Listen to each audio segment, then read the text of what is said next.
What's going on, everybody? Welcome to the wonderful world of dispatching. Today is, I don't know what it is, July 11th. It is now 8:52 a.m. I've been sitting at my desk for the past several million hours, it seems like. And, in all reality, I've been here since 6, staring at the computers. I got a big screen there, big curved monitor. I got my other monitor here, plus this one here. So I'm busy. I'm always busy booking freight, making money, taking names, doing whatever. So I booked my first load at 6 o'clock. Then I booked one at 7 o'clock, and then I just booked one at 8 o'clock. It's been an interesting morning thus far. I had a driver call that's like, "Yo, Steve, bro, someone stole one of my IFTA stickers." And then when I called the office is like, "What the hell is with this? This is the fourth truck this has happened to, where they're stealing the IFTA sticker off the passenger side of trucks." So listen, truckers out there, you have to protect your IFTA stickers, because what's essentially happening is people are stealing these stickers, peeling them off perfectly, slapping them on their truck, and then pretending like they're the ones that are actually paying the IFTA tax, which we know they're not. How the hell did he just get there so damn quick? Oh, he's not. He's just stopped at an intersection. Because I also watch my truck GPS right here. I like doing that. And so I watch where all the trucks are throughout the day. You know what I'm saying? But anyway, so that thing has gotten taken care of. Then another driver called and he's like, "Yo, bro, my ELD, messed up. Plus, I can't get in touch with the shipper. I'm running on paper logs. Can you help me get phone numbers for the shipper?" I'm like, "Got you, bro." And so we found 2 new phone numbers for his receiver, actually, not his shipper. And then our safety department called and got his ELD all fixed. So that one was, one crisis averted. And then I booked another load. The guy was asking about settlements. We realized that something got screwed up, and he was about to get paid more than what he was supposed to, which would have caused a loss for the company. But I caught that as well. And the life of a dispatch manager for a trucking fleet. It's fun. I love this. I love booking freight and working in freight. I actually hate the job of dispatch manager. I do. And I hate it because I'm too competitive, right? And most of you guys know that from watching me for a long time. I'm super competitive. And so I want to be the best dispatcher, better than everybody else, which means I never stop working, right? So I've got all these new trucks. They're all company dispatch. So I don't, normally all my other dispatchers, they have some that are company dispatch, some that are self-dispatch. They have that levity, so they're not working as much, because some of the drivers will actually book their own loads, and so the dispatchers are just doing paperwork. None of my trucks are self-dispatch. So out of, I don't know, 20, 30 trucks, or 20, I don't even know how many is this. 1, 2, 3, 4, 5, 6, 7, 8, 9, 10, 11, 12, 13, 14, and then there's more as well that aren't on this because they're considered round trip dedicated work. I still enter it and deal with the customer. But long story short, all of these guys are manually dispatched by me, which means I find them loads, I call them, we negotiate, we argue at some points. Like, there's one driver, he and I were clashing heads a little bit yesterday. And that's what happens when you get two alphas and me drinking entirely too much coffee. But you know what? I'm going to keep doing it. In terms of revenue, we're doing pretty good. For January, you would think that revenue was going to go down, right? I see a lot on social media, drivers and owner ops are complaining about market rates and all that. I can tell you what, my trucks are generating a profit. Every single one of these trucks that I'm dispatching right now is generating a profit. Is it as high as it would be if the national average rate was $3.50 a mile? Fuck no. But are they losing their ass? No. They're able to pay all their bills. They're able to make some money. And I think it's such a good market that I'm actually going to be adding on a truck myself, taking over essentially renting a lease and putting a driver in there. And because I think that there is a possibility of making some decent money. And then before we know it, we may have like a whole fleet of trucks run. Just me.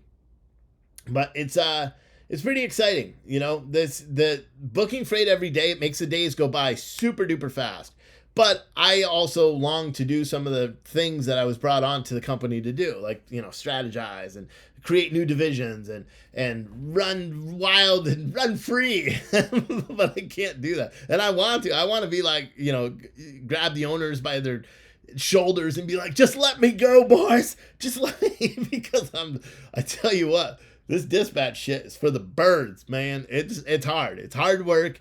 Takes a lot of time. You work, but if you work the same way I do, which nobody probably does, but if you work the same way I do, You love this. Like, I look at the totals every day. My revenue isn't the highest. There's one other person that has revenue high, but he's also got half his trucks are self-dispatch.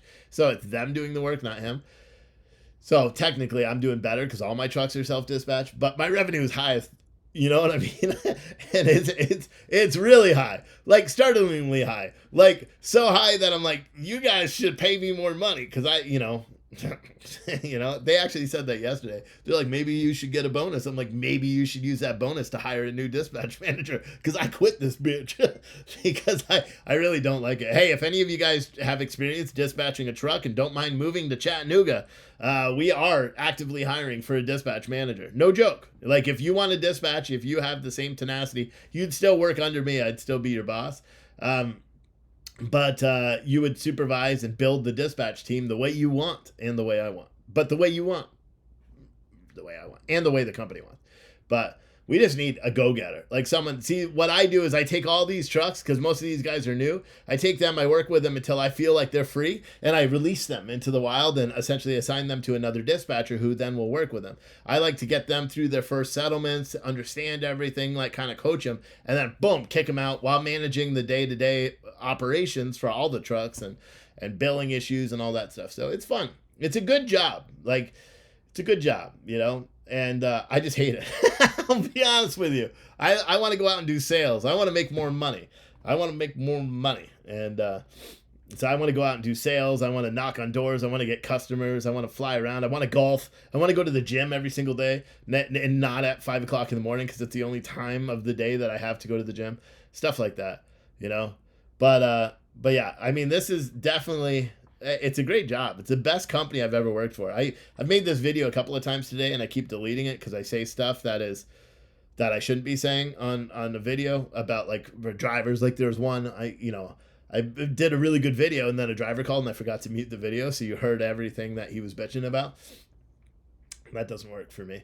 But yeah, so that's basically it. I just wanted to put an update and tell you, the life of a freight dispatcher. Sorry about the flag. It just fell down because I have a dry erase board on this wall that I had to take the tack out of the flag. So I'm actually going to put the flag on the back wall and try to clean that up because that's my son's gaming computer back there. And then the other gaming computer for the other boy is right there. So it's we're all in here. We're all chilling, in the weekends playing. I'm in here dispatching on the weekends because I have no life and I work too much and my kids are playing video games behind me. It's quite entertaining.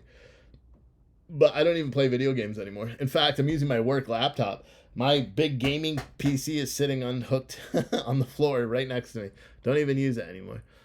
But that couldn't run everything that I'm doing, which is ironic. It's a gaming PC, but it couldn't run all the stuff that I use in terms of dispatching these trucks.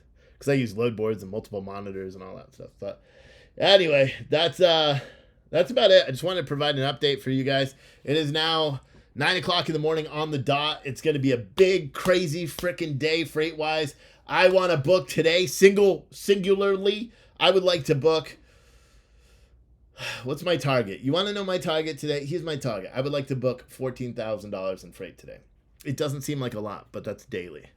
Daily. You know why? Because I try to book my trucks to pick up today, deliver tomorrow. Pick up tomorrow, deliver the next day. You know what I'm saying? Well, tomorrow they'll all run over the weekend. So tomorrow would be probably a $30,000 day. But if I book $14,000 today with everyone doing a pick and run, company revenue, here we come, boys.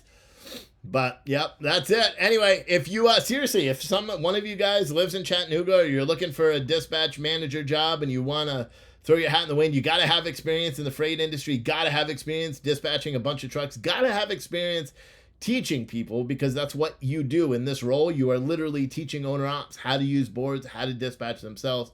And I've learned that if you have like a super alpha personality like me, you may not be the best. You need an alpha personality, but you have to be willing to like know that you even though you know a lot, you still gotta like pretend that you don't, so that way other people don't feel like you're telling them what to do, because they're all owner operators. And I'll tell you, I'm not very good at that. Any of these my management or anyone, the other executives within the company, they all know I'm not very good at that. They don't want me being the dispatch manager either anymore, because here's the thing is I'm also like, if I clash with someone, I clash with them.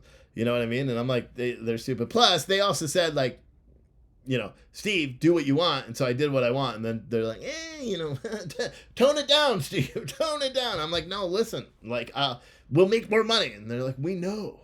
It's a great idea. But anyway, I just need to be let free. Free as a bird. Next thing, it's probably going to be expedited brokerage. Let's see.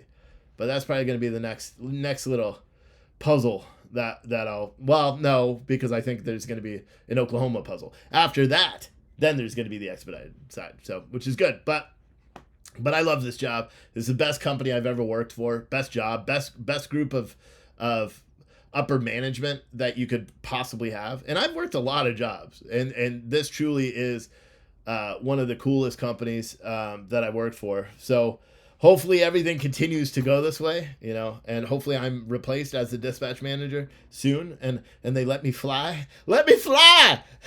All right, I gotta go make more coffee because, as you could tell, I definitely need more. Okay, see you next time.